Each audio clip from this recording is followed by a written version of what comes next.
ನಮಸ್ತೆ ಆತ್ಮೀಯರೇ, ಜ್ಞಾನಗುರು ಸುಬೋಧಿನಿ ಕನ್ನಡ ಯೂಟ್ಯೂಬ್ ಚಾನಲ್ಗೆ ತಮ್ಮೆಲ್ಲರಿಗೂ ಪ್ರೀತಿಯ ಸ್ವಾಗತ ಸುಸ್ವಾಗತ. ಸ್ನೇಹಿತರೆ, ಇಂದಿನ ಪ್ರಶ್ನೆ, ಮಾತು ಕೊಟ್ಟು ಜೀವನವನ್ನು ಹದಗೆಡಿಸ್ಕೊಳ್ತಾರೆ, ಅಂದರೆ ಮಾತು ಕೊಟ್ಟು ಸಿಗಾಕೊಂಡ್ಬಿಡ್ತಾರೆ. ಅದರ ಬಗ್ಗೆ ಇಂದಿನ ವಿಷಯ. ಮಾತನ್ನು ಕೊಡಬೇಕಾ ಕೊಡಬಾರ್ದಾ, ಇದಕ್ಕೆ ಒಂದು ಕಥೆಯ ಮೂಲಕ ನಿಮಗೆ ಹೇಳೋದಕ್ಕೆ ಬಯಸ್ತೀನಿ. ಸ್ನೇಹಿತರೆ, ಯಾವುದೋ ಒಂದು ಕತೆ, ಅದು ನನಗೆ ಯಾರ್ದು ಅಂತ ಗೊತ್ತಿಲ್ಲ. ಅಂದರೆ ಈ ಯಾವುದೋ ಅಕ್ಬರ್ ಬೀರ್ಬಲ್ ಅಥವಾ ರಾಮಕೃಷ್ಣ, ತೆನಾಲಿ ರಾಮಕೃಷ್ಣ, ಆತನ ಪುಸ್ತಕದಲ್ಲಿ ಓದಿದ್ದು ನೆನಪಿಲ್ಲ ನನಗೆ, ಬಟ್ ಕತೆ ನೆನಪಿದೆ. ಏನದು ಅಂದರೆ, ಒಬ್ಬ ಮಹಾರಾಜ. ಆ ಮಹಾರಾಜ ಅತ್ಯದ್ಭುತವಾಗಿ ಅವನ ಸಾಮ್ರಾಜ್ಯದಲ್ಲಿ ಕಲೆಗೆ, ವಿದ್ಯೆಗಳಿಗೆ ಬಹಳ ಮಾನ್ಯತೆಯನ್ನು ನೀಡ್ತಾನೆ. ಒಬ್ಬ ನೃತ್ಯಗಾರ್ತಿ, ಆಕೆ ಬಂದು ನೃತ್ಯವನ್ನು ಮಾಡ್ತಾಳೆ, ಆಸ್ಥಾನದಲ್ಲಿ ನೃತ್ಯ ಮಾಡ್ತಾಳೆ. ಬಹಳ ಬಹಳ ಖುಷಿ ಆಗ್ಬಿಡುತ್ತೆ. ಮಹಾರಾಜ ಆ ರೀತಿ ನೃತ್ಯವನ್ನು ಜೀವಮಾನದಲ್ಲಿ ನೋಡಿರೋದಿಲ್ಲ. ಆಕೆಗೆ ಒಂದು ಅತ್ಯದ್ಭುತವಾದ ವಾದ ಕೊಡ್ತಾನೆ. ತುಂಬ ಚೆನ್ನಾಗಿತ್ತು ನಿನ್ನ ನೃತ್ಯ, ನೀನು ಏನು ಕೇಳ್ದೆ ಕೇಳು, ನಾನು ನಿನಗೆ ಅದನ್ನು ನೀನು ಕೇಳಿದ್ದನ್ನು ಕೊಟ್ಟುಬಿಡ್ತೀನಿ ಅಂತಾನೆ. ಅಂದರೆ ಅವನಿಗೆ ಬಹಳ ಖುಷಿ ಆಗ್ಬಿಟ್ಟಿದೆ, ಆದ್ದರಿಂದ ಕೊಡ್ತೀನಿ ಅಂತ. ಆ ನೃತ್ಯಗಾರ್ತಿ ಹೇಳ್ತಾಳೆ, ಯೋಚನೆ ಮಾಡಿ ನೋಡಿ, ನಾನು ಏನು ಬೇಕಾದ್ರೂ ಕೇಳ್ಬೋದು, ನಾನು ಕೇಳಿದ್ದನ್ನು ನೀವು ಕೊಡಲೇಬೇಕಾಗತ್ತೆ ಅಂತ. ಖಂಡಿತವಾಗ್ಲೂ ನೀನು ಏನು ಕೇಳಿದ್ರು ಕೊಟ್ಬಿಡ್ತೀನಿ, ಯಾಕೆಂದರೆ ನಿನ್ನ ನೃತ್ಯ ನನಗೆ ಬಹಳ ಬಹಳ ಇಷ್ಟ ಆಗಿದೆ, ನೀನು ಏನು ಕೇಳ್ತೆ ಕೇಳು ಅಂದ್ಬಿಟ್ಟು ಅವನು ಭಾಷೆ ಕೊಟ್ಟುಬಿಡ್ತಾನೆ. ಕೊಟ್ಟ ನಂತರ, ನನಗೊಂದು 3 ದಿವಸ ಸಮಯ ಕೊಡಿ, ನಾನು ಆಮೇಲೆ ಹೇಳ್ತೀನಿ ಅಂತೇಳಿ 3 ದಿವಸ ಆದಮೇಲೆ ಬಂದು ಕೇಳ್ತಾಳೆ. ಏನು ಕೇಳ್ತಾಳೆ ಆಕೆ ಅಂದರೆ, ನಿನ್ನ ಸಿಂಹಾಸನದ ಮೇಲೆ ನಾನು ಕಕ್ಕ ಮಾಡಬೇಕು ಅಂತೇಳಿ. ಇದು ವಿಚಿತ್ರವಾಗಿರುವಂಥ ಬೇಡಿಕೆ. ಅಂದರೆ ಮಹಾರಾಜ ಏನು ಅಂದ್ಕೊಳ್ತಾನೆ, ಏನೋ ಒಂದು ಅರಮನೆ ಕಟ್ಟಿಸ್ಕೊಡು, ನನಗೆ ಅದೊಂದು 10 ಎಕರೆ ಜಮೀನು ಕೊಡು, 100 ಎಕರೆ ಜಮೀನು ಕೊಡು, ಇಲ್ಲ ನೀನು ಹಾಕ್ಕೊಂಡಿರೋ ಕಿರೀಟ ಕೊಡು, ಒಡವೆ ಕೊಡು, ಏನೋ ಕೇಳ್ತಾನೆ ಅಂತ ಅವನು ಅಂದ್ಕೊಂಡಿರ್ತಾನೆ. ಬಟ್ ಅದೆಲ್ಲ ಏನೂ ಕೇಳಿಲ್ಲ. ಅವಳು ಕೇಳ್ತಾ ಇರೋದೇನು, ನೀನು ಕುಳಿತುಕೊಳ್ಳುವಂತಹ ಸಿಂಹಾಸನದ ಮೇಲೆ ನಾನು ಕಕ್ಕ ಮಾಡಬೇಕು ಅಂತ. ಇದು ಯಾವ ರೀತಿ ಸಾಧ್ಯ? ಅದು ಮಾಡೋದ್ರಿಂದ ಯಾರಿಗೇನು ಉಪಕಾರ? ಯಾರಿಗೂ ಉಪಯೋಗ ಇಲ್ಲ. ಈ ರೀತಿ ಮನ್ನಣೆಯನ್ನ, ಬೇಡಿಕೆಯನ್ನ ಇಡ್ತಾಳೆ. ಕೊನೆಗೆ ರಾಜನಿಗೆ ತಲೆ ಕೆಟ್ಟೋಗ್ಬಿಡುತ್ತೆ.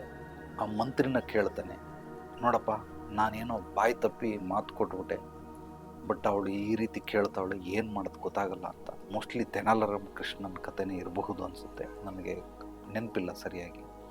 ಕೊನೆಗೆ ಯೋಚನೆ ಮಾಡಿ ಏನು ಮಾಡ್ತಾನೆ ಮಂತ್ರಿ, ಅವನು ಒಂದು 3 ದಿವಸ ಟೈಮ್ ಕೇಳ್ತಾನೆ. ಸರಿ, ನಾನು ಈ ಒಂದು ಸಮಸ್ಯೆನ ಬಗೆಹರಿಸ್ಕೊಡ್ತೀನಿ ಮಹಾರಾಜರೇ, ನನಗೆ ಸಮಯ ಕೊಡಿ ಅಂತ ಯೋಚನೆ ಮಾಡಿ ಮಾಡಿ ಮಾಡಿ ಕೊನೆಗೆ ಹೇಳ್ತಾನೆ, ಆಯಿತು, ನೀನು ಮಾಡು, ನೀನು ಖಂಡಿತವಾಗ್ಲೂ ನೀನು ಯಾವಾಗ ಬರ್ತೀಯ ಏನು ಅಂತ. ಅವಳು ಹೆಂಗೆ 2ನೇ ಹಂತದಲ್ಲಿ, ನಾನು ಸಭಿಕರ ಎದುರುಗಡೆ, ಅಂದರೆ ಯಾರ್ಯಾರು ಆಸ್ಥಾನದಲ್ಲಿ ಇರ್ತಾರೆ ಎಲ್ಲರ ಎದುರುಗಡೆ ಸಿಂಹಾಸನದ ಮೇಲೆ ಕಕ್ಕ ಮಾಡ್ತೀನಿ ಅಂತ.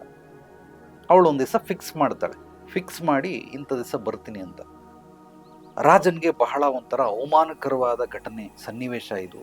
ಯಾರೂ ಡೈಜೆಸ್ಟ್ ಮಾಡ್ಕೊಳ್ಳೋದಕ್ಕೆ ಸಾಧ್ಯವೇ ಇಲ್ಲ ಅಂಥ ಒಂದು ವಿಚಿತ್ರವಾದ ಬೇಡಿಕೆ. ಆ ಬೇಡಿಕೆಯನ್ನು ಪೂರೈಸೋದಕ್ಕೆ ಮುಂದುವರಿತಾನೆ. ಇದೆಲ್ಲವೂ ಕೂಡ ಮಂತ್ರಿ ಕೈಯಲ್ಲಿರುತ್ತೆ. ಮಂತ್ರಿ ಕೊನೆಗೆ ಎಲ್ಲ ಸಭಿಕರು ಬಂದಿರ್ತಾರೆ, ಆಸ್ಥಾನ ನಾಗರಿಕರಿಗೆ, ಪಬ್ಲಿಕ್ಗೆ ಅಲೋಡ್ ಕೊಟ್ಟಿರ್ತಾರೆ. ಯಾರ್ಯಾರು ಇರ್ತಾರೆ, ವಿದ್ವಾಂಸರು, ಪಂಡಿತರು, ಮೇಧಾವಿಗಳು ಎಲ್ಲರೂ ಕೂಡ ಬಂದಿರ್ತಾರೆ. ಆಕೆನೂ ಬರ್ತಾಳೆ. ಬಂದಾಗ ಇನ್ನೇನು ಮೇಲ್ಗಡೆ ಮೆಟ್ಲತ್ತಿ ಸಿಂಹಾಸನದ ಮೇಲೆ ಕುತ್ಕೊಳ್ಬೇಕು. ಮಂತ್ರಿ ಆಕೆಗೆ ಒಂದು ಪ್ರಶ್ನೆಯನ್ನು ಇಡ್ತಾನೆ, ನೀನು ಮಹಾರಾಜರಿಗೆ ಸಿಂಹಾಸನದ ಮೇಲೆ ಕಕ್ಕ ಮಾಡಬೇಕು ಅಂತ ಕೇಳಿದ್ಯಾ, ಹೇಸಿಗೆ ಮಾಡಬೇಕು ಅಂತ, ಧಾರಾಳವಾಗಿ ಮಾಡು. ಒಂದೇ ಒಂದು ಹನಿ ಏನಾದರೂ ಮೂತ್ರ ಬಿತ್ತು ಅಂದರೆ ನಿನ್ನ ತಲೆ ಕಟ್ ಮಾಡಿಬಿಡ್ತೀನಿ ಅಂತ ಕೇಳ್ತಾನೆ. ಮಂತ್ರಿ ಹೆದರಿಸ್ತಾನೆ. ಎದುರಿಸ್ತಾ ಇಲ್ಲ, ನೀನು ಹೇಳಿರಂಗೆ ನಾನು ಮಾಡಿದ್ದೀನಿ, ಆದರೆ ನೀನು ಕೇವಲ ಕಕ್ಕ ಮಾಡಬೇಕು ಅಂತ ಹೇಳಿದ್ಯಾ, ಆದರೆ ಉಚ್ಚೆ ಮಾಡೋಂಗಿಲ್ಲ.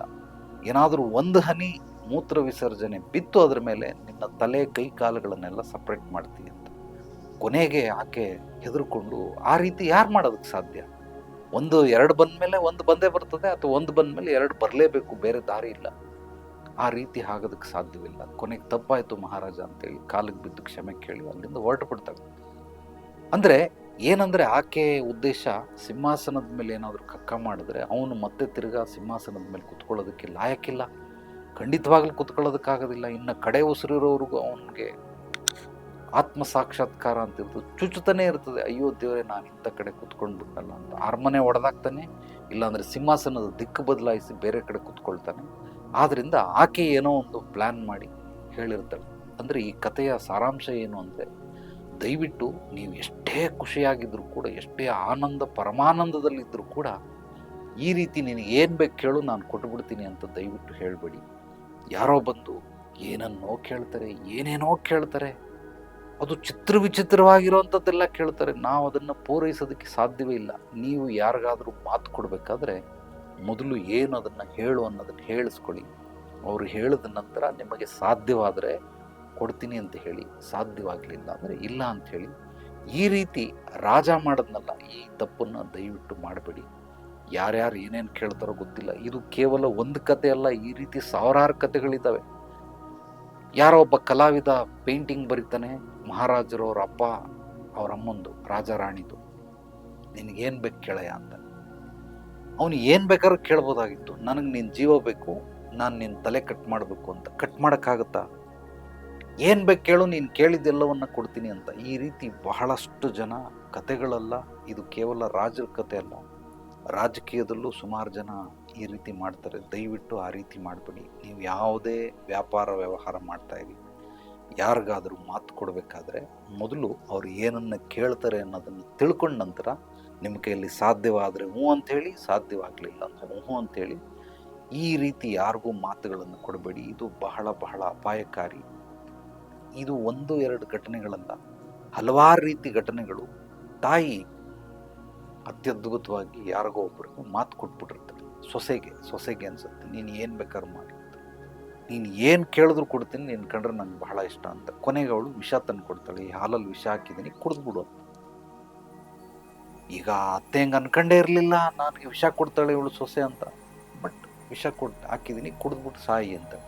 ಈಗ ಇವಳು ಏನು ಬೇಕು ಕೇಳು, ನೀನು ಏನು ಮಾಡಿದ್ರು ನಾನು ಕೊಡ್ತೀನಿ ಮಾಡ್ತೀನಿ ಅಂತ ಹೇಳ್ಬಿಟ್ಟು ಈಗ ಇದು ಕುಡಿ, ಅದೇ ನನಗೆ ಬೇಕಾಗಿರೋದು ಅಂತ.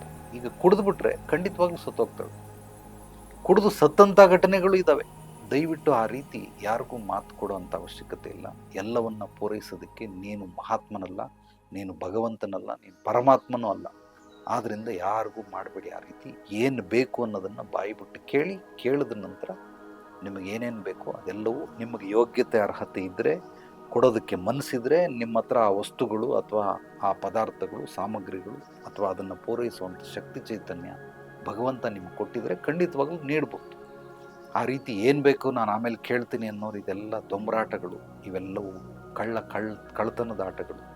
ಈ ರೀತಿ ಎಲ್ಲ ಆಟಗಳನ್ನು ಆಡಬೇಡಿ. ಆಡುವಂಥವ್ರನ್ನ ಹತ್ತಿರಕ್ಕೂ ಸೇರಿಸ್ಬೇಡಿ.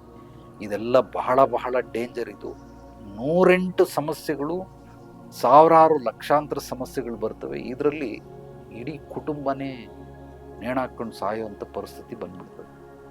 ಆದ್ದರಿಂದ ಇನ್ನೊಬ್ಬರು ಏನು ಕೇಳ್ತಾರೆ, ಕೇಳಿದ ನಂತರ ಮಾತ್ರ ನೀವು ಸಾಧ್ಯವಾದರೆ ಹ್ಞೂ ಅನ್ಬೇಕಿಲ್ಲ ಅಂದ್ರೆ ಹ್ಞೂ ಅನ್ಬೇಕು.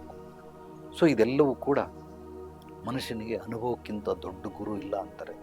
ನಿಮಗಿಂತ ಒಂದು ಸ್ವಲ್ಪ ಹೆಚ್ಚಾಗಿ ನನಗೆ ಅನುಭವಗಳು ಹೆಚ್ಚಿರ್ಬೋದು. ಆದ್ದರಿಂದ ಎಲ್ಲ ರೀತಿಯ ಸಮಸ್ಯೆಗಳಿಗೆ ಪರಿಹಾರ ಕೊಟ್ಟಿರುವಂಥ ಒಂದು ಹೆಗ್ಗಳಿಕೆ.